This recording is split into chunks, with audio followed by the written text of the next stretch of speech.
Quando meu telefone tocou naquela madrugada gelada, eu juro que senti o mundo parar por um segundo. Não era hora de ninguém ligar, muito menos um adolescente. E quando vi o nome do meu neto, Mateu, piscando na tela, o ar simplesmente sumiu do meu peito. A gente sente quando uma tragédia está prestes a acontecer, e naquela fração de segundo eu soube que algo terrível estava esperando por mim do outro lado da linha. Eu atendi com a voz trêmula, ainda tentando entender se estava acordada ou presa num pesadelo. Mas a realidade veio dura, sem piedade. Mateu estava na delegacia, sozinho, assustado, acusado de um crime que eu jamais imaginei ouvir. E o pior, ele disse que ninguém lá estava acreditando nele, nem o próprio pai. Naquele instante, senti todos os meus anos na polícia voltando como um soco na memória. Os casos difíceis, as madrugadas sem dormir, as mães chorando nos corredores. Mas agora era diferente. Agora era meu sangue, meu menino, pedindo socorro. E eu sabia, com cada fibra do meu corpo, que aquela ligação seria o começo da noite mais longa da minha vida.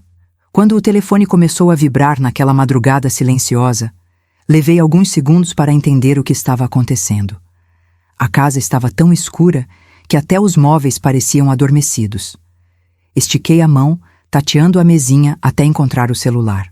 A tela iluminou meu rosto com aquele brilho frio que só a madrugada tem. E então eu vi. Mateu. No mesmo instante, meu coração deu um salto desconfortável no peito. Ninguém liga para a avó às 2h47 da manhã por um motivo simples. Algo estava muito errado.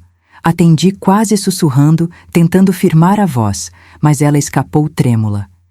Meu filho, o que houve?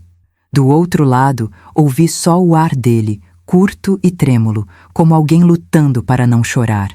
Até que a frase veio, quebrada, dolorida. Vó, eu estou na delegacia. Senti minhas pernas esfriarem. Era como se o tempo tivesse parado por alguns segundos antes que eu conseguisse respirar de novo. Delegacia, meu neto, no meio da madrugada. Nada disso combinava com a realidade que eu acreditava conhecer. Ele continuou, com a voz tateando a própria coragem. Estão dizendo que eu ataquei a Vanessa. O absurdo daquela frase me deixou muda por um instante. Conheço o meu neto. Sei que ele pode ser teimoso, pode se irritar, como qualquer adolescente, mas jamais levantaria a mão contra alguém. Muito menos contra uma mulher, muito menos contra aquela mulher.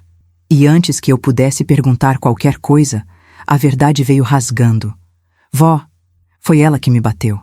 A cada palavra dele, meu peito ia ficando mais apertado. A voz de Mateu oscilava entre vergonha, dor e medo. Ele explicou que a discussão começou de repente e que ela o atacou com um objeto pesado. Senti meu sangue gelar, e então ele completou, com a voz quase sumindo. E o meu pai? O meu pai não acredita em mim. Essa frase entrou em mim como uma ferida aberta. O silêncio que veio depois dizia mais que qualquer grito. Levantei da cama tão rápido que quase cai. Troquei de roupa como quem se prepara para uma guerra. Enquanto ele falava, algo antigo em mim foi despertando. Algo que eu pensei que tinha deixado para trás quando pendurei minha arma e me aposentei da polícia. Aquela mistura de instinto, indignação e foco frio. A certeza de que alguém amado estava em perigo.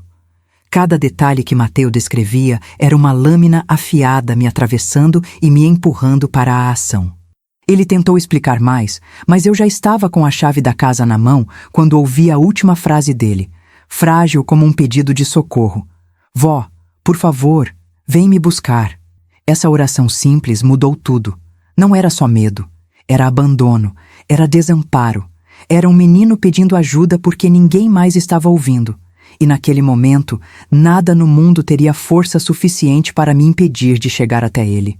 Saí de casa com o coração queimando e a mente afiada. A rua estava silenciosa, mas dentro de mim havia um turbilhão. Intuitivamente, eu sabia que aquela ligação era o início de algo muito maior, muito mais sombrio do que eu conseguia imaginar naquele instante. A madrugada tinha me arrancado da cama, mas o que me esperava na delegacia? Aquilo sim iria realmente me acordar. Quando desliguei o telefone, senti aquele velho instinto, quase adormecido, voltar a pulsar dentro de mim como um tambor. Passei anos tentando me convencer de que a comandante Fierro era apenas uma parte do meu passado, uma que eu tinha deixado guardada junto com o uniforme e os relatórios amarelados. Mas naquela madrugada, conforme eu caminhava até o armário, percebi que ela nunca tinha desaparecido de verdade. Ela só estava à espera do momento em que eu precisasse dela novamente. E meu neto estava precisando, mais do que nunca. Troquei de roupa no escuro mesmo, puxando uma calça jeans e um casaco pesado. Me olhei rapidamente no espelho do corredor. Os cabelos brancos desalinhados, o olhar ainda meio úmido de preocupação, e senti uma mistura amarga de medo e determinação. Era como voltar no tempo. As mãos, por reflexo, procuraram meu velho relógio metálico, aquele que sempre usei em operações, como se o simples toque dele me devolvesse a precisão que eu pensava ter perdido. Senti de novo aquela voz interna dizendo: concentre-se. Vá. Enquanto eu caminhava até a porta, os cheiros conhecidos da casa, café frio, madeira antiga, o perfume suave do sabonete que uso, ganharam um ar emocional diferente, quase como se me despedissem e me desejassem força. Fechei a porta e ouvi o clique seco da fechadura. Aquele som sempre significou disciplina e responsabilidade. Mas naquela madrugada, significou outra coisa, que eu estava cruzando uma linha invisível entre a vida tranquila da aposentadoria e um campo de batalha que eu não escolhi, mas que eu não poderia evitar. O ar noturno estava frio e cortante quando saí para a rua. A cidade parecia adormecida, mas eu sentia o perigo acordado em cada canto escuro do caminho. Caminhei rápido até o carro e, ao colocar as mãos no volante, senti uma energia quase elétrica subir pelos meus braços. Era estranho. Fazia anos que eu não sentia aquele tipo de foco, aquele silêncio interior antes de uma grande operação. Respirei fundo e disse em voz baixa: Remedios, não é hora de tremer. A máquina despertou com um ronco baixo e, conforme eu dirigia pelas avenidas vazias, minhas memórias voltavam como cenas projetadas na janela lateral. Casos antigos, noites frias, vítimas esquecidas, criminosos arrogantes e eu, sempre no limite da coragem e do cansaço. E agora, sem aviso, aquele mundo parecia me chamar de volta. Só que desta vez não era um relatório, nem uma denúncia anônima. Era o meu neto, o meu menino, e isso mudava absolutamente tudo. Durante o trajeto, a voz dele ecoava sem parar na minha cabeça. Vó, foi ela que me bateu. Como ele pôde carregar aquilo sozinho por tanto tempo? Como ninguém notou? Meu coração apertava e minha mente conectava os pontos com a rapidez que eu pensava ter perdido. Vanessa, sempre tão doce, tão educada, tão insinuada. Sempre com um sorriso pronto, mas um olhar frio demais. Algo naquela mulher nunca me desceu completamente. Agora eu sabia por quê. Quando alcancei a esquina da delegacia e vi o prédio iluminado por aquelas luzes brancas duras, senti o corpo inteiro endurecer. Não era só a avó chegando, era a comandante voltando. E por mais que a vida tivesse corrido, por mais que eu tivesse jurado que deixaria esse mundo para trás, ali, naquele exato momento, eu soube. Eu estava pronta para enfrentar o que viesse. Pelo meu neto, eu enfrentaria qualquer coisa, e quem quer que tivesse colocado as mãos nele iria descobrir exatamente quem eu fui, e quem eu ainda era. Quando estacionei em frente à delegacia, senti o velho cheiro de concreto frio misturado com café velho escapar pelas portas automáticas. Era como voltar a um ambiente que eu conhecia de olhos fechados, mas que agora parecia mais hostil do que nunca. Caminhei pelo corredor iluminado demais, onde cada passo ecoava como se estivesse denunciando minha pressa. As paredes brancas, os quadros tortos, o ventilador barulhento no teto. Tudo me trouxe memórias que eu preferia não revisitar, mas que agora vinham como um lembrete da missão que eu tinha pela frente. Assim que entrei na recepção, o jovem oficial que estava de plantão levantou a cabeça apenas por reflexo. Ele parecia cansado, com olheiras profundas e um copinho plástico de café na mão. Mas, no instante em que leu meu sobrenome na ficha que eu joguei no balcão, seu rosto mudou completamente. Ele arregalou os olhos, quase deixou o café cair e engoliu seco. A senhora é... Remedios Fierro? Fiz que sim com a cabeça e vi o desconforto atravessar o corpo dele como um raio. A fama, pelo visto, não tinha se aposentado junto comigo. Antes que ele pudesse dizer qualquer coisa, eu perguntei firme: "Onde está o meu neto?" O oficial apontou, um pouco trêmulo, para o corredor lateral. Eu caminhei sem pedir permissão e ninguém ousou me parar. Quanto mais eu avançava, mais sentia aquela mistura de adrenalina e medo crescendo dentro do peito. Eu estava preparada para muita coisa, mas não para o que eu encontraria segundos depois, quando abri a porta da sala de espera improvisada. Mateu estava sentado numa cadeira dura, encolhido, com os braços marcados por manchas arroxeadas que saltavam aos olhos.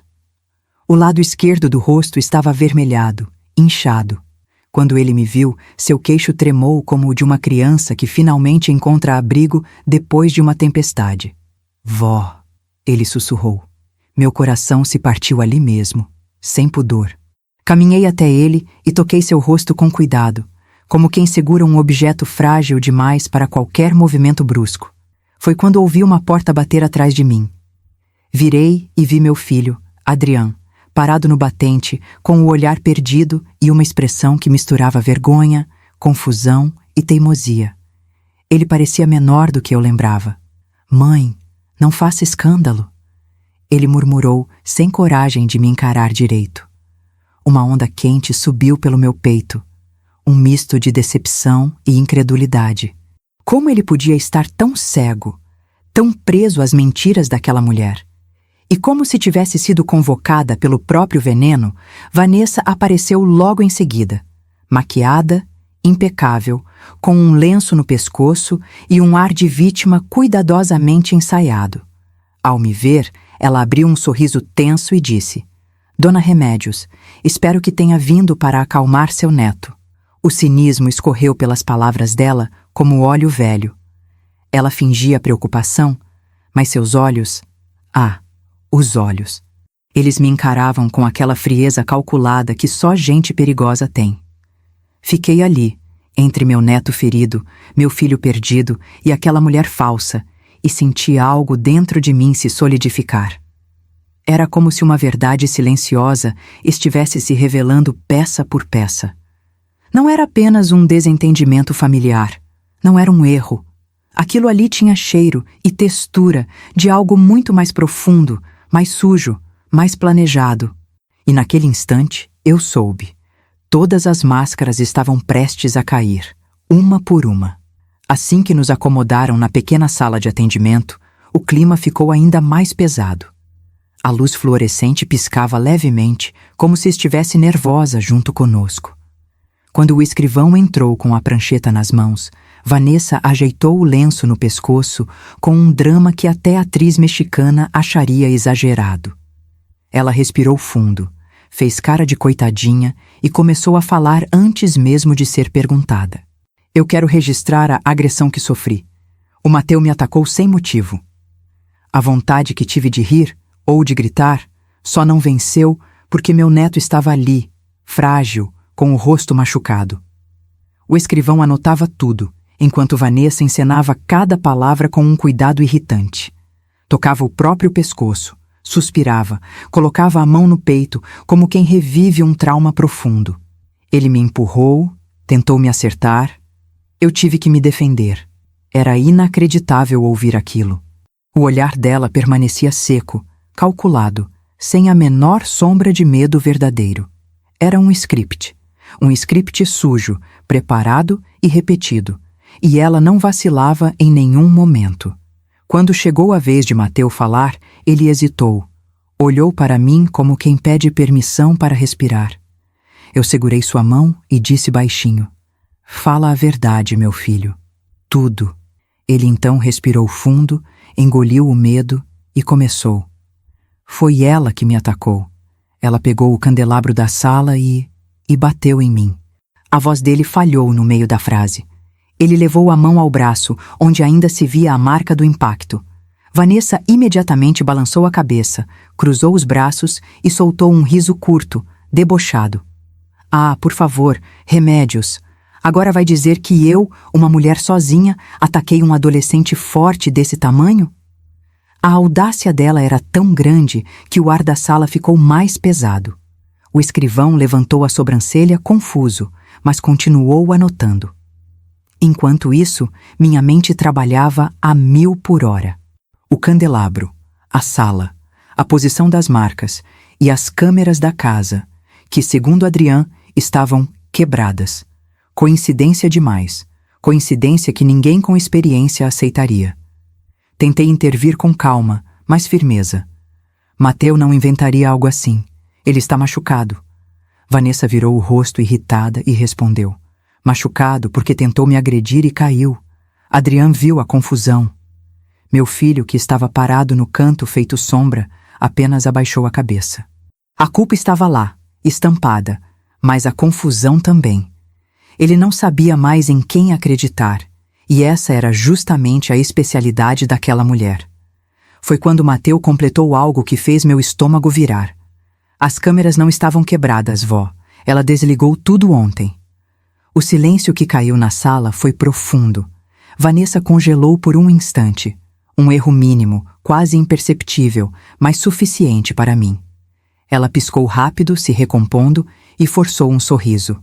Olha o absurdo, remédios, um menino revoltado inventando coisas. Mas já não importava, eu tinha visto. Aquela microexpressão não mentia, e eu não ia ignorar.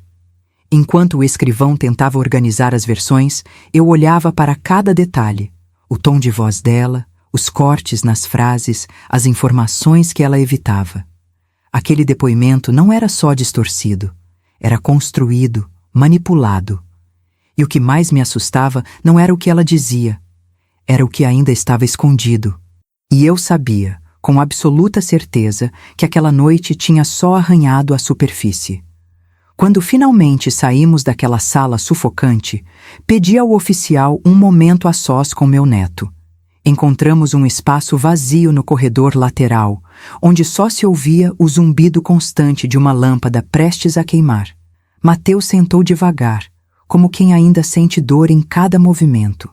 Eu me agachei na frente dele, toquei suas mãos e perguntei baixinho.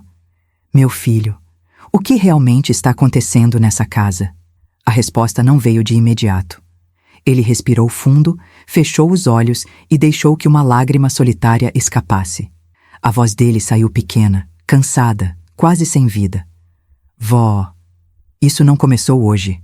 Senti um arrepio percorrer minha espinha.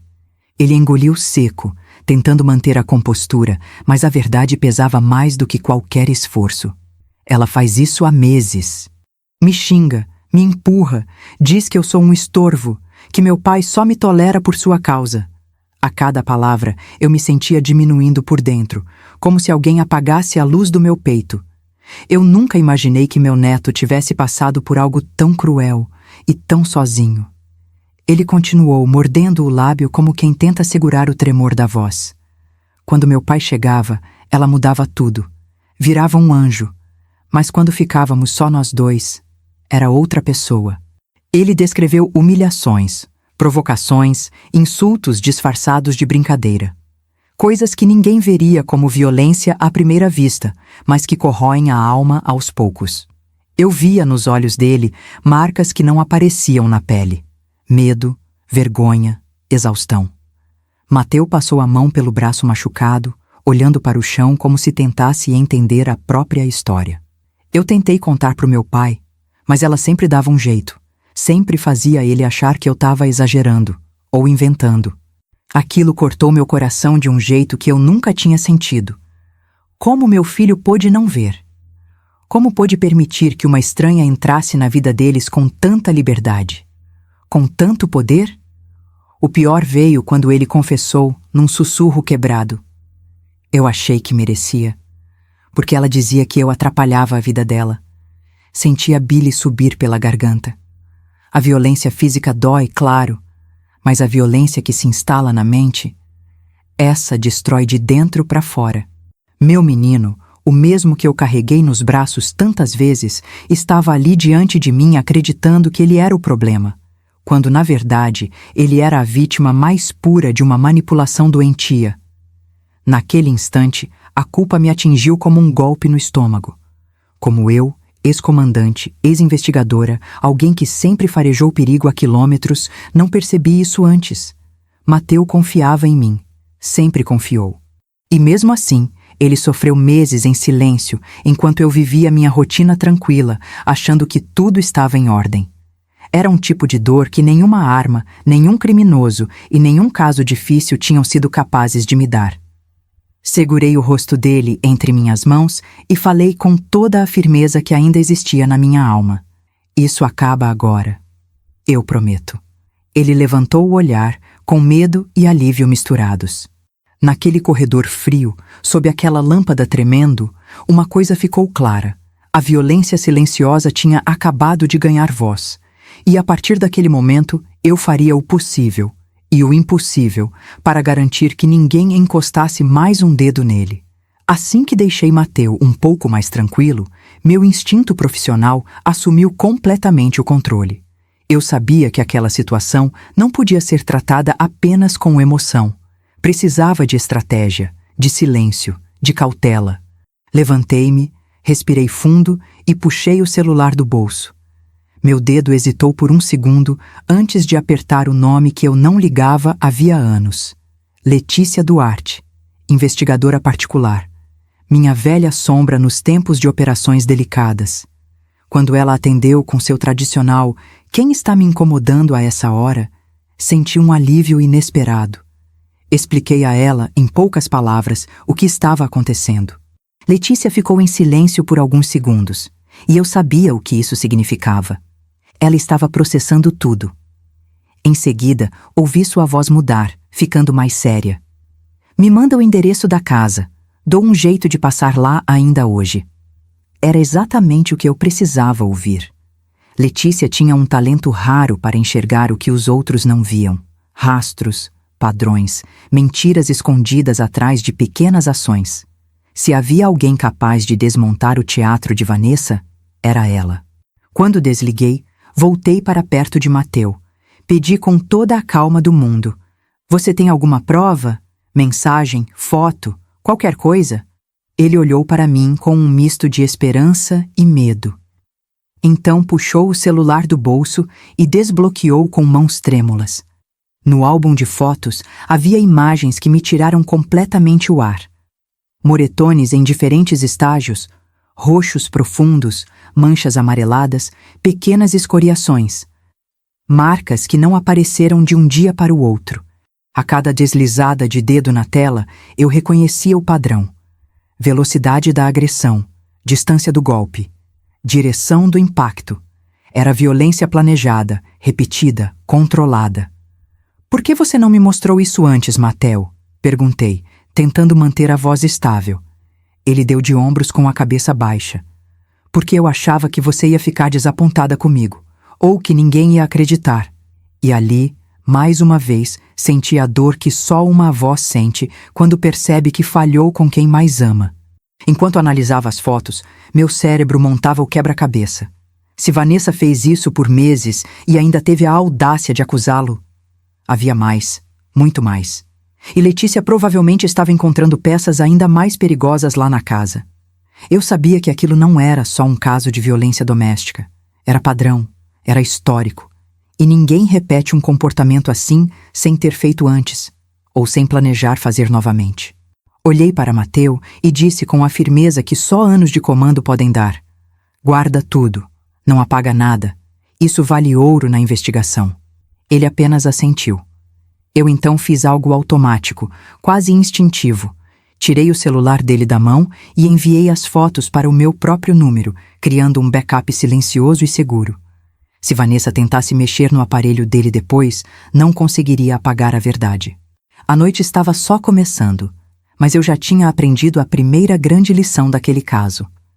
Jamais subestime uma mulher que esconde crueldade atrás de um sorriso. Quando voltei a olhar para ele, percebi que, apesar do medo, havia um brilho novo em seus olhos. algo que estava ausente havia meses. A sensação de que finalmente alguém estava acreditando nele. Aquele era o primeiro passo. A trilha estava aberta. E assim como nos velhos tempos, eu seguiria até o fim, com inteligência, precisão e, acima de tudo, com o amor de uma avó que não estava disposta a perder mais nada. A manhã ainda nem tinha clareado quando o celular vibrou no meu bolso. Era Letícia. Atendi imediatamente e ela começou sem rodeios. Remédios. Tem algo muito errado com essa mulher. O tom da voz dela era grave, do tipo que eu só ouvi quando estávamos diante de criminosos realmente perigosos. Caminhei até uma área vazia da delegacia para ouvir melhor. A cada frase de Letícia, meu coração batia mais forte, como se antecipasse o que estava por vir. Vanessa não era apenas manipuladora. Ela era um padrão ambulante de perigo. Letícia continuou, folheando documentos ao fundo. Ouvi papéis sendo virados e o som familiar de sua caneta batendo no vidro. Ela já foi casada 3 vezes. 3 remédios. Senti meu corpo inteiro enrijecer. Vanessa nunca tinha mencionado nada disso. E os padrões são idênticos. Homens mais velhos, com bom patrimônio, todos vulneráveis emocionalmente.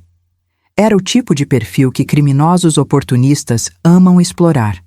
Pessoas fáceis de manipular, fáceis de isolar, fáceis de convencer de qualquer mentira bem contada. Mas o que veio depois fez minha respiração falhar.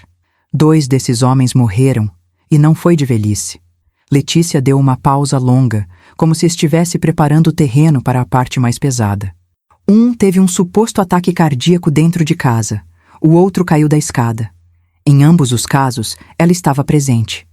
E as investigações foram, digamos, bem mal conduzidas. Eu fiquei em silêncio, porque eu sabia exatamente o que isso significava. Alguém estava pagando para abafar tudo, mas não acabou ali. Letícia respirou fundo antes de dizer a pior parte. E tem mais, remédios. Um filho. Eu travei. Um menino de 12 anos, Pablo Vega. Ele desapareceu há uns anos. A informação caiu sobre mim como um peso de chumbo. A existência de um enteado desaparecido jamais mencionada por Vanessa revelava algo muito mais sombrio do que simples agressões domésticas. Era como abrir uma caixa que nunca deveria ter sido tocada. Continuei ouvindo enquanto Letícia explicava. Em todos os casos, adivinha quem aparece como representante legal dela? Eu já sabia a resposta, mas ouvir confirmadamente fez meu estômago revirar. Germán Ochoa. Advogado especializado em danos familiares. Ele esteve ao lado dela em tudo, absolutamente tudo. A imagem dele passou na minha mente. Homem elegante, sorriso forçado, olhar sempre sério demais. Alguém que se esconde atrás da ética, mas lucra com destruição.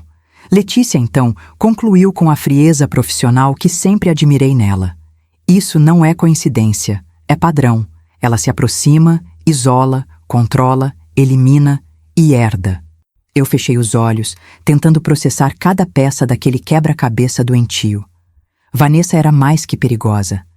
Ela era uma predadora calculista que deixava rastros de dor, morte e desaparecimento por onde passava. E agora estava dentro da minha família, manipulando meu filho, agredindo meu neto, planejando o próximo golpe. Desliguei o telefone com a mão trêmula, mas com uma certeza que me queimava por dentro. Nós estávamos lidando com alguém que nunca deveria ter pisado na nossa casa. Eu encostei as costas na parede fria da delegacia e olhei para o vazio por alguns segundos. Não havia mais como negar. O que antes parecia um conflito doméstico tinha se transformado em algo mais profundo, mais sombrio, mais criminoso. E pela primeira vez naquela noite longa, eu senti uma faísca perigosa dentro de mim. A vontade de enfrentar Vanessa com todas as armas que a justiça e minha experiência podiam oferecer.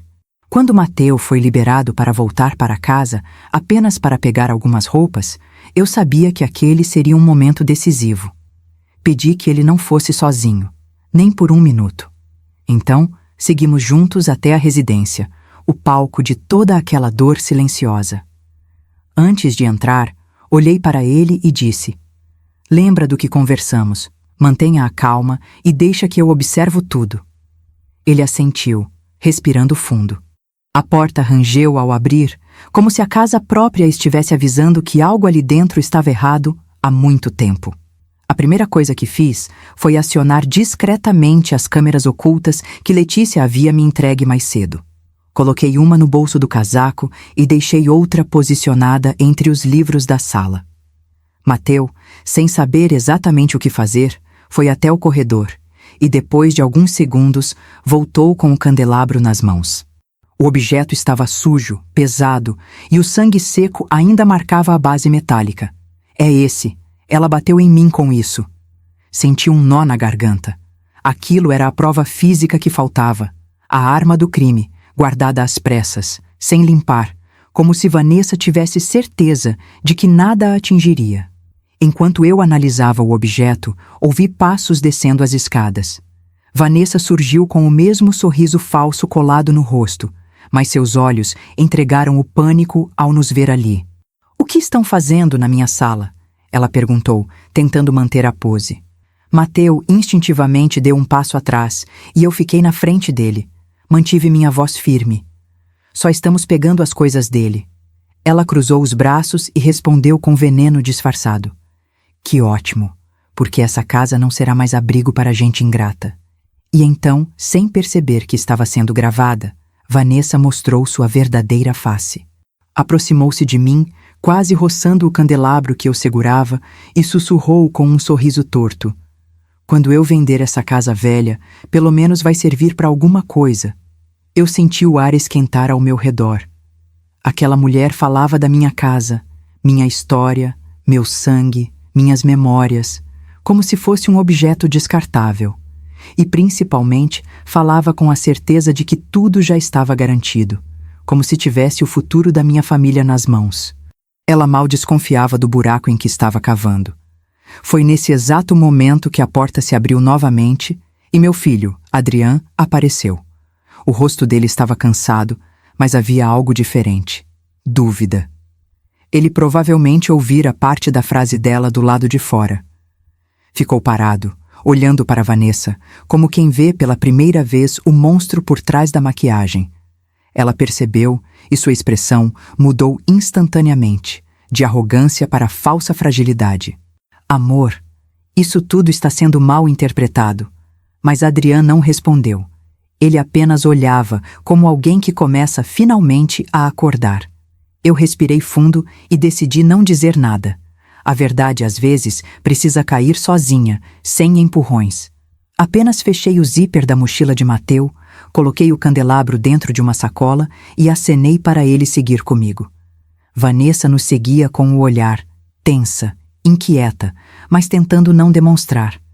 Ela não sabia das câmeras, não sabia dos áudios, não sabia que cada palavra dita ali estava sendo registrada e que, em poucas horas, se voltaria contra ela com toda a força.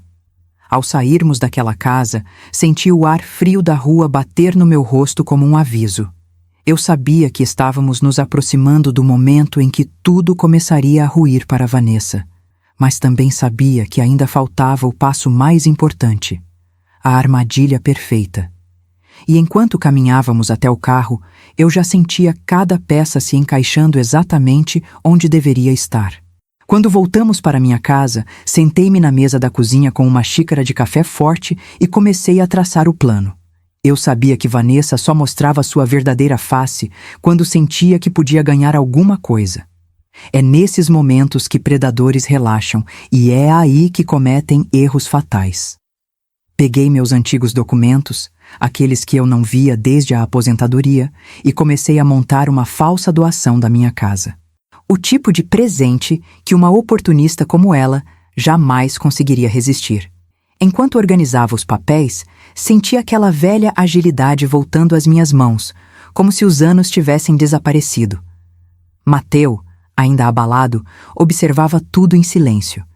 Ele finalmente perguntou: "Vó, você tem certeza disso?" Olhei nos olhos dele e respondi com firmeza: "Absoluta. A gente não vence gente como ela com gritos. A gente vence com verdade e estratégia. Ele respirou fundo, confiando em mim mais uma vez. Enquanto isso, Letícia chegou e trouxe equipamentos de gravação mais potentes, além de microcâmeras quase invisíveis. Vamos pegar tudo, Remedios. Absolutamente tudo, ela disse, já espalhando as miniaturas pela sala. Monte a mesa central toda apapelada cuidadosamente falsificada. Embora fossem documentos inofensivos, pareciam legítimos o suficiente para enganar até o advogado mais atento. Quanto mais Germain, que sempre confiou no charme venenoso de Vanessa. Posicionei câmeras nos quadros, dentro do vaso de flores, atrás de livros e até sob a toalha de mesa. Cada ângulo seria coberto, cada palavra seria registrada. Aquela casa, que sempre foi meu lar, agora se transformava numa verdadeira sala de operações. No início da tarde, liguei para Vanessa com a voz mais calma que eu consegui produzir. Precisamos conversar sobre o futuro da casa, Vanessa. Acho que podemos resolver isso de forma amigável. Do outro lado da linha, ouvi o silêncio cheio de cálculo. Depois, ela respondeu com um entusiasmo disfarçado. Claro, dona Remedios. O Germain pode vir também? Assim agilizamos tudo. Eu fechei os olhos e sorri sozinha. O peixe tinha mordido a isca sem nem perceber o anzol. Pouco antes da hora marcada, Letícia ajustou os últimos detalhes enquanto eu arrumava a sala como se fosse receber visitas importantes. E, de certa forma, era isso mesmo. Quando a campainha tocou, senti meu coração acelerar. Não de medo, mas de antecipação. Abri a porta e encontrei Vanessa impecável ao meu lado, com aquele seu ar de falsa inocência, e Germain carregando uma pasta cheia de papéis, achando que comandaria tudo. Boa tarde, Remédios. Vamos tratar desse presente maravilhoso que a senhora quer deixar para a família? Ele disse com aquele sorriso que nunca chegava aos olhos. Convidei os dois a entrarem.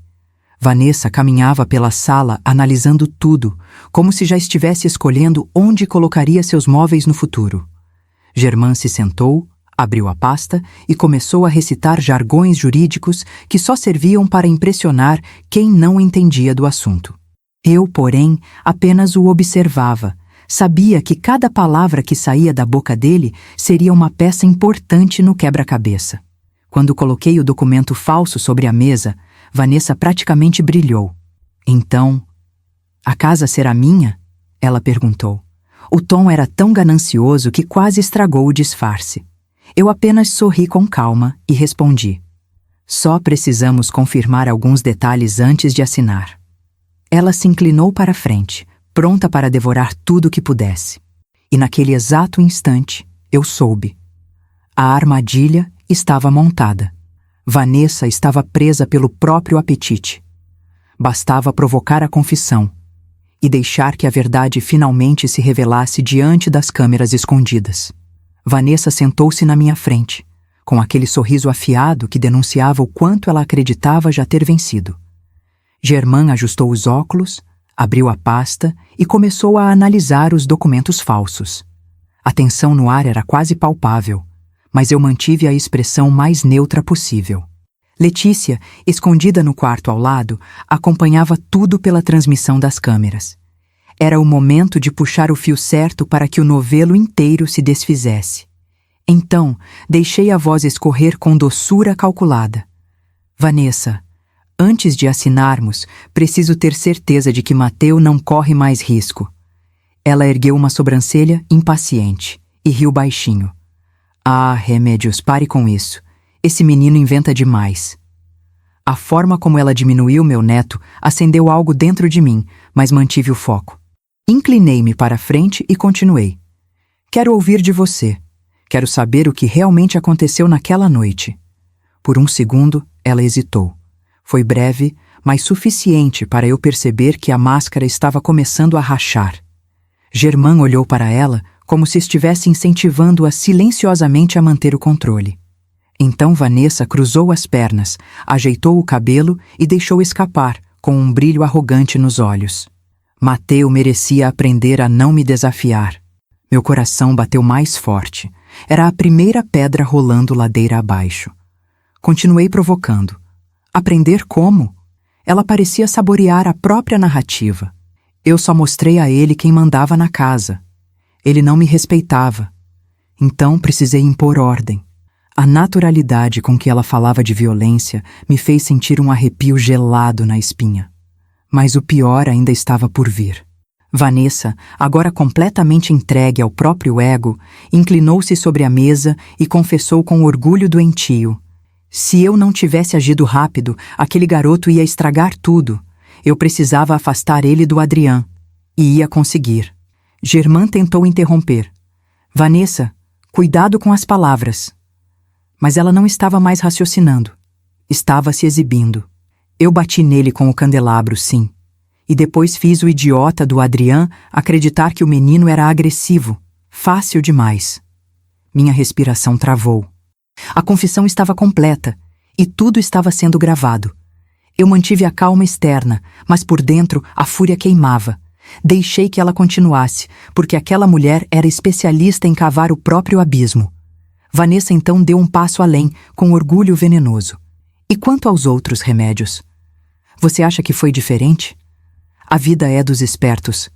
Eu não tive culpa se os meus ex-maridos eram fracos. As oportunidades simplesmente apareceram. Eu senti o ar desaparecer da sala. Aquilo era mais do que confissão. Era praticamente uma assinatura de culpa. Germain, percebendo que tudo estava fugindo do controle, tentou se levantar. Vanessa, chega, vamos encerrar esta reunião. Mas antes que ele pudesse dar um passo, ouvi a porta do corredor se abrir com força. Soares, um ex-colega meu que agora ocupava cargo alto na corregedoria, entrou acompanhado de 2 policiais. O olhar dele encontrou o meu, e eu apenas assenti. Ele sabia o que fazer. Vanessa Barceló, você está presa. Temos provas suficientes para reabrir todos os seus casos. A expressão dela mudou instantaneamente, de arrogância para puro desespero. Ela se levantou, gritando, negando, mas era tarde demais. Soares colocou as algemas com firmeza enquanto Letícia saía do quarto com o laptop, exibindo todas as gravações. Germain tentou correr para a porta, mas outro policial já bloqueava a saída. O caos se instalou. Gritos, passos, papéis voando. E eu permaneci sentada, observando tudo com uma mistura de tristeza, alívio e cansaço profundo. Eu tinha vencido, mas não era uma vitória leve. Era o fim de um ciclo de dor que nunca deveria ter começado. Enquanto Soares levava Vanessa algemada pela sala, eu observei o desespero estampado no rosto dela. Aquela mulher, que minutos antes exibia arrogância como um perfume caro, agora suplicava, contorcia-se, tentava se desvencilhar como um animal encurralado. Isso é um erro. Eu não fiz nada, gritava. Mas seu próprio eco parecia rir dela. A verdade finalmente a havia alcançado, e não havia mais máscaras capazes de salvá-la. A sala onde ela se julgava dona de tudo, agora era sua primeira cela. Germain, percebendo que o cerco também se fechava sobre ele, tentou um movimento ridículo de fuga. Ele empurrou a cadeira, derrubou alguns papéis e correu em direção à porta, como um rato apavorado. Mas Soares já esperava por isso. Bastou um aceno para que outro policial o segurasse pelo braço.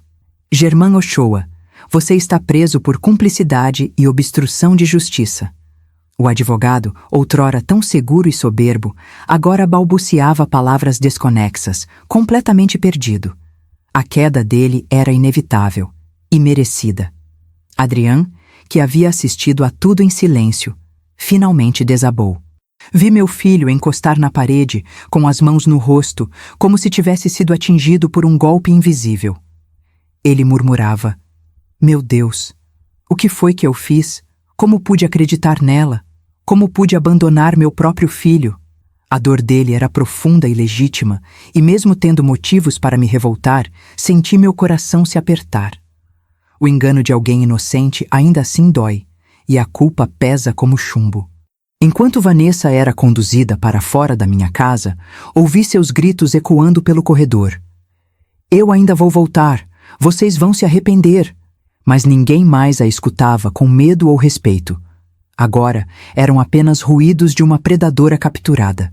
O semblante dela, distorcido pelo pânico, revelou finalmente o que sempre esteve escondido. Ela não tinha controle sobre nada, apenas sobre as ilusões que criava. E ali, diante de todos, suas ilusões se quebraram como vidro estilhaçado. Mateu, que havia ficado recuado no canto da sala, me abraçou forte, como não fazia há muito tempo.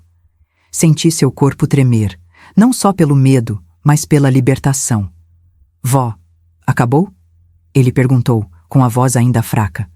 Passei a mão no cabelo dele e respondi com cautela.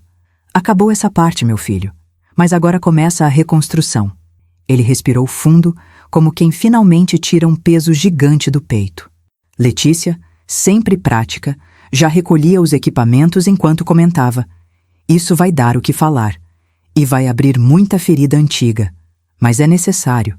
Assenti em silêncio. A queda de Vanessa não era apenas uma vitória pessoal.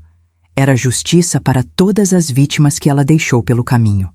Homens enganados, famílias destruídas, um menino desaparecido e agora meu próprio neto. A verdade tinha vindo à tona como uma onda, arrastando tudo. Quando os carros da polícia partiram, levando Vanessa e Germán, a rua ficou silenciosa. Eu me sentei na poltrona da sala, respirando devagar, tentando absorver tudo o que tinha acontecido. A sensação era agridoce. Um ciclo de dor estava se fechando, mas as cicatrizes ainda latejavam. Ainda assim, uma coisa era certa. Vanessa tinha caído. Não por acaso, não por sorte, mas por justiça. E agora, finalmente, a nossa família tinha uma chance real de recomeçar. Assim que a porta se fechou atrás dos policiais, restou apenas o silêncio pesado dos destroços emocionais deixados para trás. Adrián permaneceu encostado à parede por alguns instantes, respirando como quem tenta reorganizar os próprios pedaços. Eu o observava de longe, sentindo uma mistura de compaixão e dor. Ele finalmente ergueu o olhar para mim, com os olhos vermelhos e a voz quebrada. Mãe, me perdoa. Eu não vi nada. Eu falhei com o meu filho. Havia tanto arrependimento naquelas palavras que o ar da sala pareceu pesar. Caminhei até ele devagar. Cada passo doía um pouco, não por causa da idade, mas pelo peso do que tínhamos vivido. Quando parei na frente dele, Adrián abaixou a cabeça como um menino pedindo perdão pela primeira vez. Eu devia ter protegido o Mateu e confiei nela. Escolhi a mulher errada, a vida errada, e ele pagou por isso. A culpa escorria da voz dele como uma confissão tardia. E por mais que uma parte de mim quisesse gritar, chorar ou exigir explicações, meu coração sabia que nada disso ajudaria. Coloquei minha mão sobre o ombro dele, sentindo seu corpo tremer. Adrián, você foi enganado, manipulado. Isso não te torna mau pai. Te torna humano. Ele levantou os olhos, cheio de vergonha. Mas eu não ouvi o meu próprio filho, mãe. Senti uma pontada aguda no peito. Essa era a ferida mais profunda dele.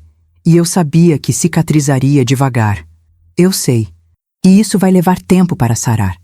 Mas o mais importante é o que você decide fazer daqui para frente. Ele se afastou um pouco e passou as mãos pelos cabelos, inquieto. Eu quero reparar tudo. Tudo. Mas não sei nem por onde começar. Era estranho vê-lo assim, vulnerável, despido do orgulho, longe do homem firme que costumava ser. A vida tem uma forma dura de quebrar a gente para reconstruir de outro jeito. E ali estava meu filho, quebrado, mas não destruído. Ainda havia força dentro dele, só precisava ser direcionada. Olhei para ele com um misto de firmeza e ternura. Primeiro, você vai olhar nos olhos do Mateu e assumir sua parte. Depois, vai se comprometer a ser presente. De verdade, todos os dias. Esse é o caminho. Ele assentiu, mas seus olhos estavam marejados. E você ainda consegue confiar em mim? Essa pergunta caiu entre nós como um peso de toneladas. Eu senti a verdade queimando na ponta da língua. Respirei fundo antes de responder. Adrián, confiança não é um interruptor, não é só ligar de novo, ela precisa ser reconstruída, com tempo, atitudes e constância. Ele mordeu o lábio, segurando o choro. Então, você não me perdoa? Olhei para ele com ternura. Perdoar, eu perdoo, sempre. Mas confiar, isso a gente vai trabalhar, juntos, um passo de cada vez. Vi seus ombros relaxarem, como se uma pequena parte do peso tivesse sido retirada. Ele finalmente me abraçou. Não um abraço rápido ou automático, mas um abraço verdadeiro, o tipo que pede desculpas sem usar palavras. E ali, entre a dor e a esperança, percebi que aquele momento não era sobre culpa, mas sobre reconstrução, sobre recomeçar, sobre aprender com as próprias cegueiras. E enquanto ele chorava no meu ombro, eu soube. Talvez, pela primeira vez em anos, Adrian estivesse realmente pronto para ser pai e para ser filho. Alguns dias depois, reuni as pessoas certas no restaurante mais reservado da cidade. Precisávamos de um ambiente neutro, seguro e que nos permitisse conversar sem interrupções. Quando cheguei, o cheiro de café recém-passado misturado ao pão quente me trouxe uma sensação breve de conforto. Uma pausa suave antes da tempestade que ainda tínhamos de encarar. Letícia já estava lá, sentada na mesa do fundo, organizando documentos como quem monta um quebra-cabeça final. Ela levantou os olhos quando me viu e disse: "Hoje a verdade completa aparece." Pouco depois, Soares chegou acompanhado do notário oficial. Todos cumprimentaram com seriedade, cada um carregando no semblante o peso da luta que travamos nos últimos dias. Quando Adrian entrou com Mateu, senti um aperto no peito. Meu neto parecia mais leve, mas ainda havia sombras nos olhos dele. Sentei-me ao lado dele e apertei sua mão. "Hoje tudo se encerra, meu filho." Ele apenas assentiu, olhando para a mesa onde os papéis estavam empilhados. Assim que todos estavam acomodados, Letícia iniciou a apresentação das provas. Ela colocou as gravações sobre a mesa, exibiu fotos, ressaltou os depoimentos e alinhavou cada ponto da investigação com precisão cirúrgica.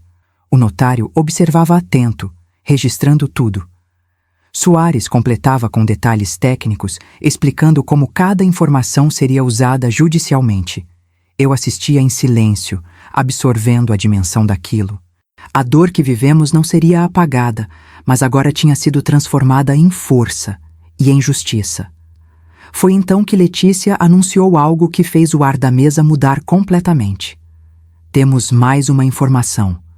Pablo Vega, o menino desaparecido, enteado de Vanessa, está vivo. Senti meu coração acelerar. Adrian levou a mão à boca, incrédulo. Mateu olhou para todos com os olhos arregalados. Letícia continuou. Ele estava vivendo escondido com a tia, em outro estado, e está disposto a depor contra ela. Um silêncio pesado tomou conta da mesa. O tipo de silêncio que precede revelações profundas. Nesse momento, como se fosse uma peça de teatro perfeitamente cronometrada, 2 policiais trouxeram Vanessa algemada para uma audiência extraordinária organizada no próprio restaurante. Tudo dentro do protocolo para a coleta de assinaturas e confirmações. A expressão dela, ao ver a mesa cheia de provas e rostos determinados, foi de pura incredulidade. "Vocês não podem fazer isso comigo", ela gritou. Letícia encarou-a com firmeza. "Nós já fizemos." O notário começou a ler, em voz alta, cada acusação formalizada, enquanto Vanessa se contorcia, tentando negar, mentir, manipular, mas nada funcionava. A cada parágrafo lido, a verdade pesava mais sobre ela.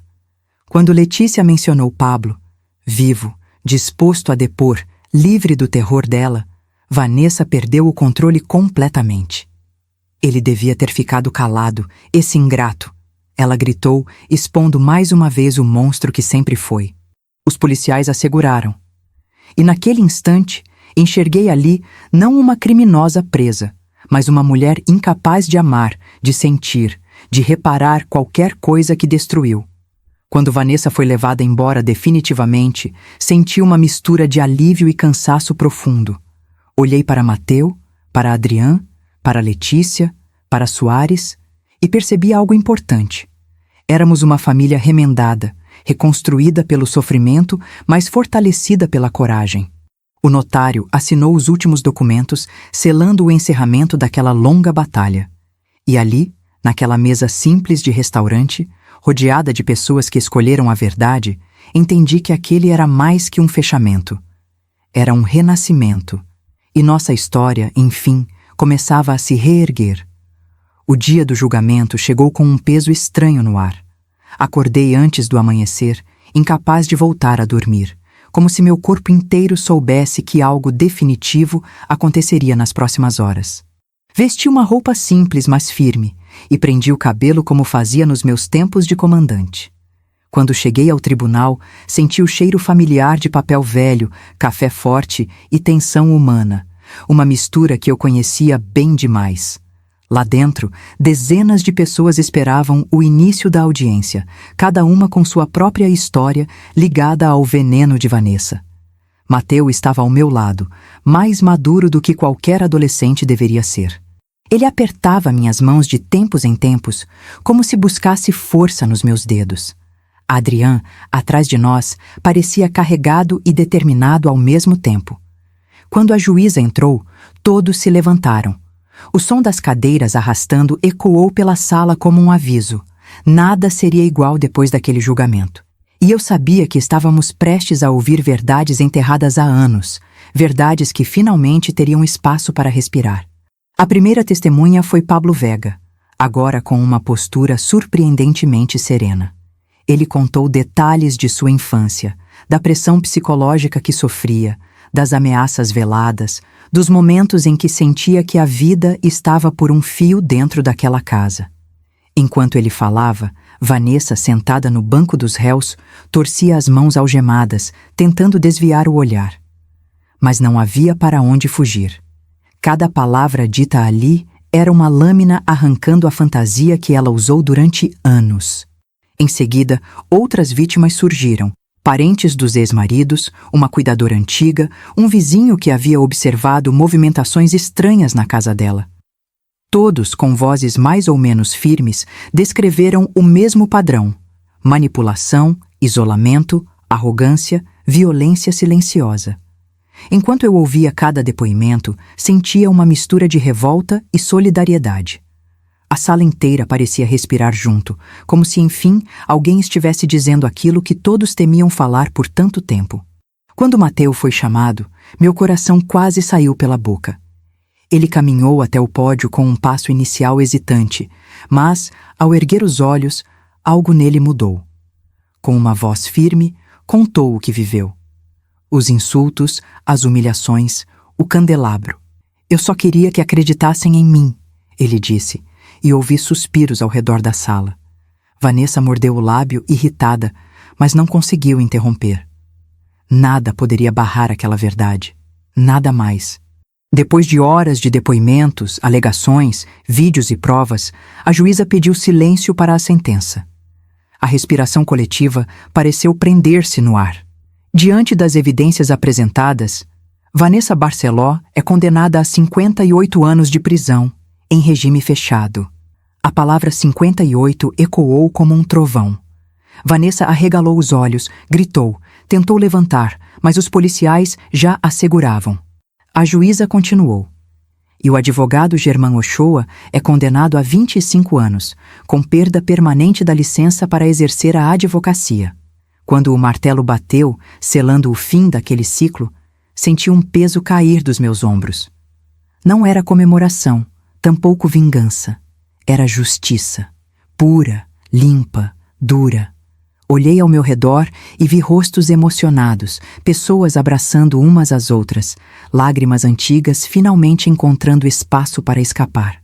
Adrian me abraçou por trás, com força, e sussurrou: "Mãe, obrigada."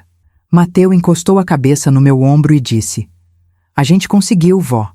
E ali, naquele tribunal frio e cheio de memórias dolorosas, entendi que aquele momento não era apenas o fim de uma história, era o começo de outra, finalmente livre das sombras. Depois do julgamento, a vida não voltou ao normal de uma hora para outra. Feridas profundas não cicatrizam com sentenças, e cada um de nós carregava marcas diferentes daquele período sombrio. Mas havia algo novo pairando sobre a nossa família, uma sensação de possibilidade, de recomeço. Em vez de peso, havia espaço. Em vez de medo, havia ar. No meu peito, pela primeira vez em muito tempo, senti uma esperança tímida, mas viva, como uma chama que se recusava a apagar. Adrian foi o que mais precisou de ajuda. Ele carregava uma culpa silenciosa que o consumia de dentro para fora. Um dia, ele chegou até mim com os olhos cansados e disse: "Mãe, eu marquei terapia. Eu preciso entender por que deixei tudo aquilo acontecer." Meu coração se apertou, mas de um jeito bom. Era a primeira decisão madura, honesta e verdadeiramente necessária que ele tomava em meses. Eu apenas respondi: "Isso é o começo, meu filho. Um passo importante." Mateu, por sua vez, estava vivendo uma transformação delicada. Ele ainda tinha pesadelos e momentos de ansiedade, mas aos poucos seu olhar estava mudando. Começou a dormir melhor, a comer melhor, a conversar mais. Houve uma tarde em que ele entrou na cozinha, sentou à mesa e disse com um sorriso tímido: "Vó, eu quero morar com você por um tempo. Aqui eu me sinto seguro." Eu quase chorei ali mesmo. Abracei-o com força e respondi: "A sua casa é aqui. Sempre foi." Com o tempo, Adrian também foi se aproximando de Mateu de verdade, não por obrigação, mas por vontade. Começaram a fazer caminhadas juntos, a cozinhar, a conversar sem medo. A primeira vez que os vi rindo juntos novamente, meu coração vibrou como se algo dentro de mim finalmente tivesse sido restaurado. Era frágil ainda, mas era real. E eu sabia que a reconstrução de um vínculo exige mais paciência do que pressa. Cada pequeno momento era uma vitória silenciosa. Para completar o processo de cura, Adrian tomou uma decisão que me surpreendeu. Vendeu a antiga casa onde viveu com Vanessa. "Eu não quero mais nada que tenha a energia dela", ele me disse. O valor da venda foi dividido entre 3 frentes: ajudar Pablo Vega a recomeçar, criar um fundo para Mateu no futuro e apoiar vítimas de violência doméstica. Quando ele me contou isso, senti orgulho. O tipo de orgulho que não se grita, o que se sente no fundo da alma. Aos poucos, a casa onde eu morava começou a ganhar sons diferentes. Risadas, música baixinha, conversas longas na mesa. As noites ficaram mais leves, os dias mais cheios. Mateu ajudava na cozinha, Adrian trazia flores de vez em quando e Letícia aparecia para tomar café e atualizar as novidades da investigação. Era como se estivéssemos tecendo uma nova vida, fio por fio, depois de termos rasgado o tecido antigo até o limite. Um dia, sentado na varanda, Mateu me disse algo que nunca vou esquecer. "Vó, mesmo com tudo o que aconteceu, eu me sinto mais forte agora. Eu sei quem eu sou." Toquei sua mão e respondi: "É assim que começa uma nova história, meu filho. Quando a gente descobre que, apesar do sofrimento, ainda tem força para seguir." E naquele momento, olhando para os dois, meu filho e meu neto, percebi que, embora nada pudesse apagar o passado, nós finalmente estávamos nos permitindo viver o presente. E isso, por si só, já era uma forma profunda de vitória. O envelope chegou numa tarde tranquila, quando eu menos esperava. Eu estava regando minhas plantas quando ouvi o carteiro chamar meu nome. Ao ver o remetente, Penitenciária Estadual Feminina, senti um frio percorrer minha coluna. Peguei o envelope com cuidado, como se carregasse algo contaminado. Meu coração disse imediatamente de quem era: Vanessa. A última pessoa da qual eu queria ouvir qualquer palavra. Por alguns segundos fiquei ali, parada na cozinha, olhando para aquele pedaço de papel que parecia pulsar veneno. Abri devagar. Dentro, uma folha dobrada em 3, escrita com a letra impecável que ela adorava exibir. A carta começava com um tom arrogante, quase debochado. "Se você está lendo isso, parabéns, imagino que esteja se sentindo muito vitoriosa." Meu estômago revirou. Continuei lendo, mesmo contra a vontade. Cada frase era uma mistura de ironia, acusação e ameaça velada. "Você destruiu a minha vida, mas não pense que isso acaba aqui. Era impressionante ver como, mesmo atrás das grades, ela ainda tentava manipular, distorcer, envenenar. Ela prosseguia criticando Adrian, chamando Mateu de fraco, me chamando de velha iludida. Era como se estivesse escrevendo não para se comunicar, mas para tentar recuperar algum tipo de poder. Eu sei que você acha que venceu, Remédios, mas você só atrapalhou os meus planos. A vida ainda vai te mostrar que nada do que você construiu é real. Senti minha mandíbula travar. A audácia dela era a mesma de antes, mas agora sem a máscara que enganava inocentes. Cheguei ao trecho em que ela dizia: se eu estiver aqui, é por culpa sua. Você me tirou tudo.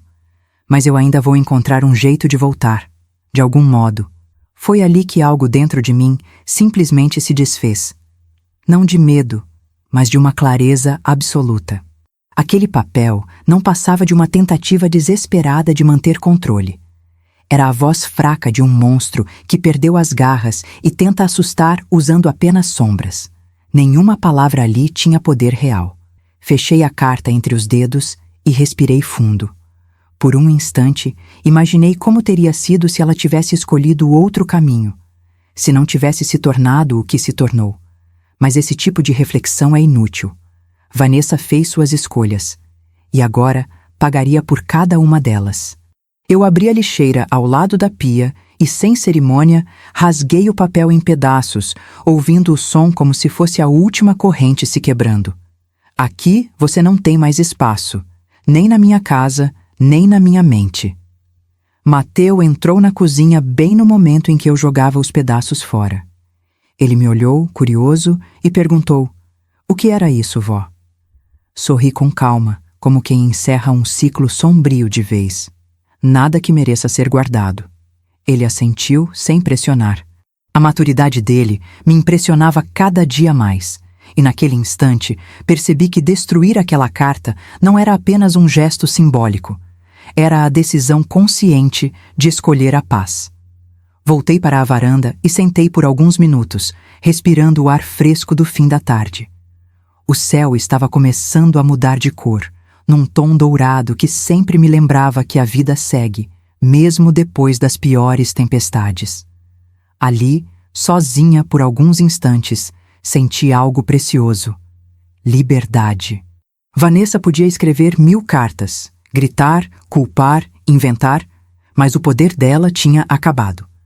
Eu rasguei aquela carta não por raiva, mas porque escolhi seguir em frente. E pela primeira vez em muito tempo, seguir em frente parecia possível. Com o passar dos meses, nossa casa ganhou um ritmo que eu não sentia há muito tempo. Um ritmo de movimento, de vida, de cura. Adrian começou a aparecer mais vezes, primeiro com certa timidez, depois com mais naturalidade. Um dia, ele chegou com uma caixa de empanadas fresquinhas e disse: trouxe o jantar. Acho que a gente merece comer algo gostoso hoje. Eu ri, e Mateu também. Era como se as coisas estivessem se encaixando novamente, mas dessa vez com mais verdade, mais presença, mais consciência. Foi também nesse período que Adrian reencontrou Helena, uma amiga antiga de trabalho, alguém com luz própria e com um olhar genuíno. Aos poucos, ela foi se aproximando, sempre com delicadeza, nunca invadindo o espaço de ninguém. Quando a conheci, senti imediatamente que ela era diferente. Respeitosa, tranquila, com um sorriso que parecia trazer paz. Em um jantar, Adrian segurou na mão dela e me disse: mãe, acho que finalmente encontrei alguém que não quer nada além de caminhar ao meu lado. E eu soube que aquilo era verdadeiro. Mateu, por sua vez, floresceu de uma forma que me emocionava todos os dias. Começou a se interessar por direito, comprou livros, assistiu a julgamentos online, enchia Letícia de perguntas e vivia anotando tudo que aprendia. Vó, eu quero defender pessoas, quero impedir que alguém passe pelo que eu passei. Essas palavras, ditas com uma coragem renovada, ecoaram no meu coração como um presente que o futuro estava nos entregando. Ele encontrou no sofrimento um propósito, e isso é algo que poucos conseguem fazer. A casa ficou mais cheia, mais barulhenta, mais viva. Tínhamos tardes com música tocando baixo na sala, noites de risadas durante o jantar, Dias em que cozinhávamos juntos e outros em que só ficávamos em silêncio, aproveitando a companhia uns dos outros. Era uma família reconstruída, não perfeita, mas verdadeira. Um vínculo formado não pela ausência de problemas, mas pela escolha diária de permanecer, reparar e recomeçar. Soares e Letícia também passaram a aparecer de vez em quando. Às vezes para um café rápido, às vezes para um almoço demorado. Viraram parte da nossa história, peças fundamentais no renascimento daquilo que quase foi destruído. Em um desses encontros, Letícia olhou para Mateu com orgulho e disse: "Se você realmente quiser seguir direito, eu mesma arrumo um estágio para você no futuro." O sorriso dele foi tão grande que parecia iluminar a cozinha inteira. Aos poucos, percebi que não estávamos apenas reconstruindo o que foi machucado. Estávamos criando uma nova vida, totalmente diversa daquela que tínhamos antes da tempestade. E essa nova vida tinha outra cor, outro cheiro, outro som. Era mais suave, mais humana, mais nossa. Os fantasmas ficaram para trás, e quando algum pensamento pesado aparecia, nós conversávamos, enfrentávamos juntos, sem esconder a dor, sem medo de sermos vulneráveis. Um dia, enquanto Mateu estudava na varanda, Adrian cozinhava com Helena, e eu terminava de arrumar a mesa, senti um sentimento tão profundo que precisei parar por alguns segundos. Era a paz, a verdadeira. A que demora, mas chega. A que vem depois de tudo, quando a gente acha que não vai mais aguentar. Olhei para eles e pensei: a vida nos deu uma segunda chance, e nós soubemos agarrá-la. E ali, entre o aroma de comida, o som da risada de Mateu e o calor do entardecer, percebi que aquela nova vida não era um prêmio, era um renascimento. Com o passar do tempo, percebi que minha história não terminava no fim do julgamento. Pelo contrário, algo em mim havia despertado novamente. Era como se aquela antiga chama da comandante, que dormia silenciosa dentro do meu peito, tivesse encontrado um novo propósito. E esse propósito se mostrou com a visita inesperada de Patrícia Fierro, uma jovem promotora que havia se inspirado na minha carreira desde a adolescência. Ela me procurou numa tarde ensolarada dizendo: "Remedios, eu quero criar uma fundação com seu nome, para proteger adolescentes como Mateu." A proposta me deixou sem palavras por alguns segundos. Patrícia explicou que pretendia montar um programa de apoio psicológico, orientação jurídica e segurança emergencial para jovens vítimas de violência emocional e doméstica. "A senhora mudou a vida de muita gente. É hora de transformar isso em algo maior, permanente." Enquanto ela falava, eu olhava para Mateu estudando no quintal, para Adrian conversando com Helena na cozinha. E senti que aquela ideia não era apenas um gesto bonito, era um chamado. Aceitei. E juntos começamos a estruturar a Fundação Remédios Fierro, um projeto que ganhou apoio de pessoas que eu jamais imaginei reencontrar. Soares ofereceu suporte jurídico. Letícia se prontificou a treinar voluntários em leitura de padrões de violência. E até Pablo Vega, agora em paz, se ofereceu para dar palestras sobre sobrevivência emocional. Ver aquele menino, antes aterrorizado, agora caminhando com firmeza, era uma prova viva de que justiça não é apenas punir, é reconstruir. Pablo veio me visitar um dia e trouxe uma pequena planta nas mãos. "Queria te entregar isso como agradecimento. A senhora salvou minha vida quando nem me conhecia." Fiquei emocionada. Peguei a planta e respondi: "Eu não salvei nada sozinho, meu filho. Você teve coragem de enfrentar seu passado." Ele sorriu, um sorriso cheio de luz, e disse algo que guardo até hoje: "Mas a senhora me deu a chance." Essa frase me acompanhou por vários dias, lembrando-me que pequenos gestos podem mudar destinos inteiros. Enquanto a fundação se organizava, Mateu crescia diante dos meus olhos. Virou monitor voluntário, ajudando outros adolescentes.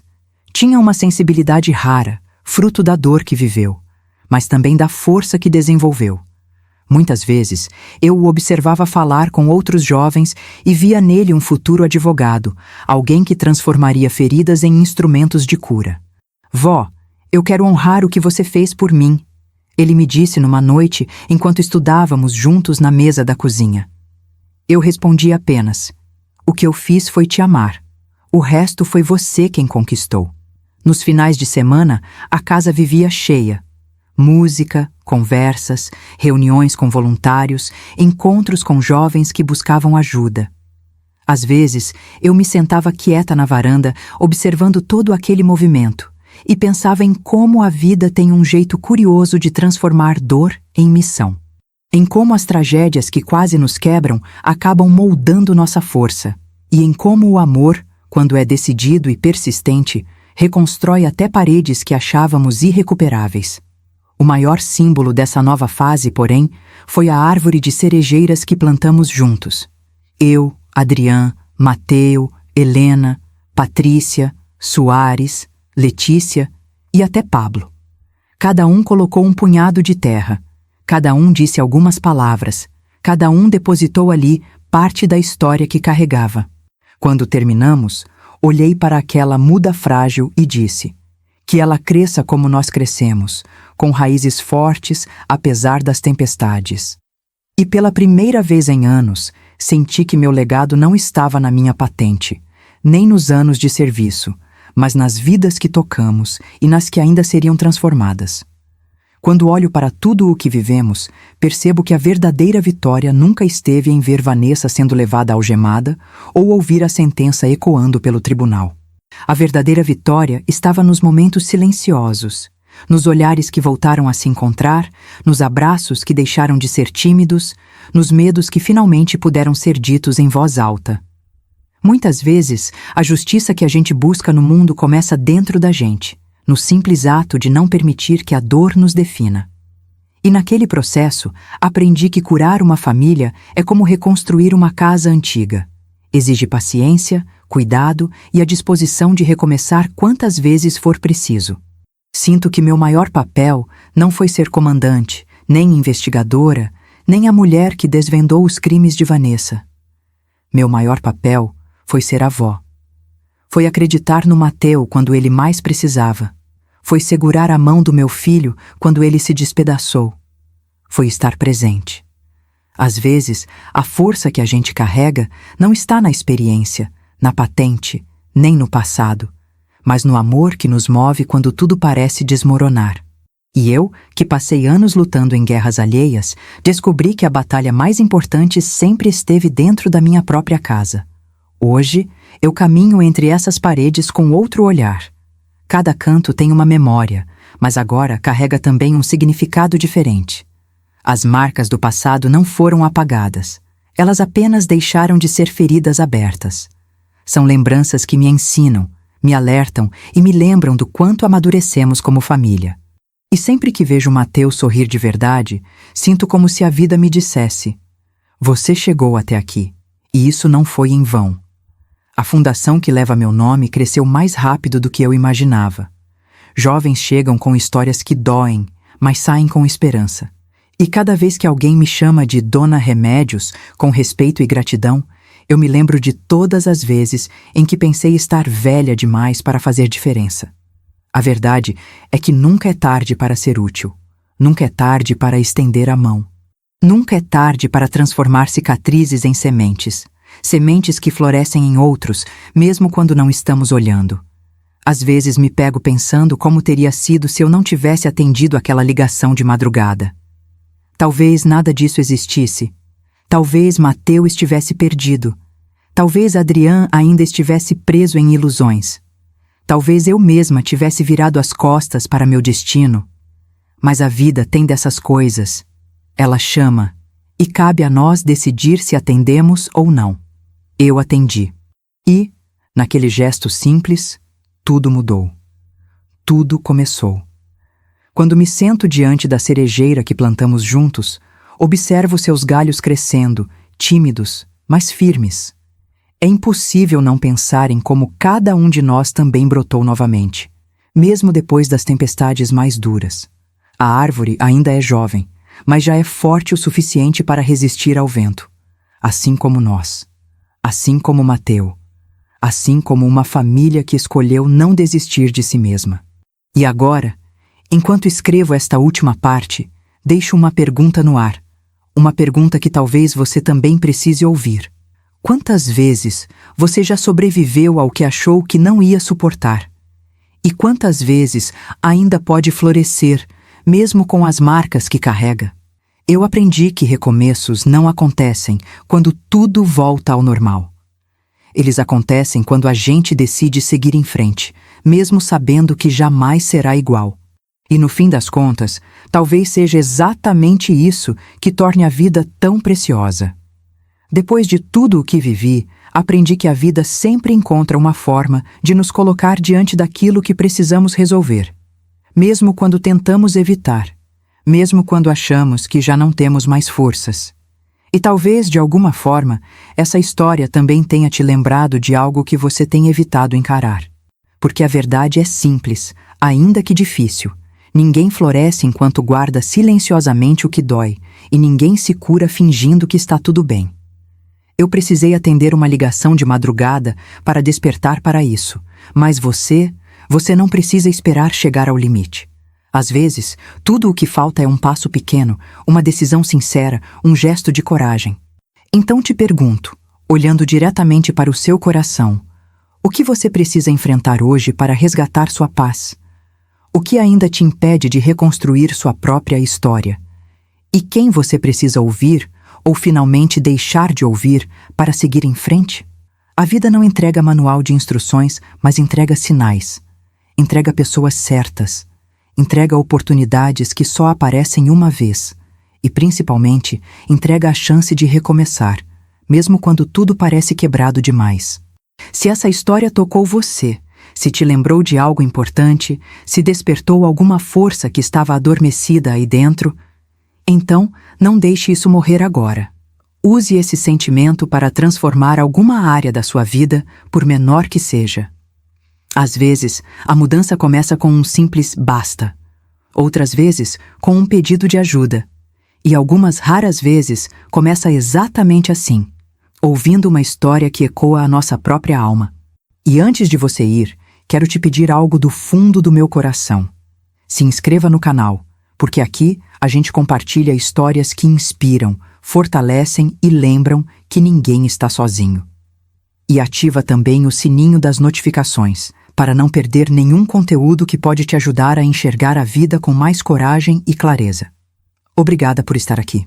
Que você tenha força para enfrentar o que precisa ser enfrentado, e sabedoria para perceber que, assim como eu, você também pode renascer das suas tempestades.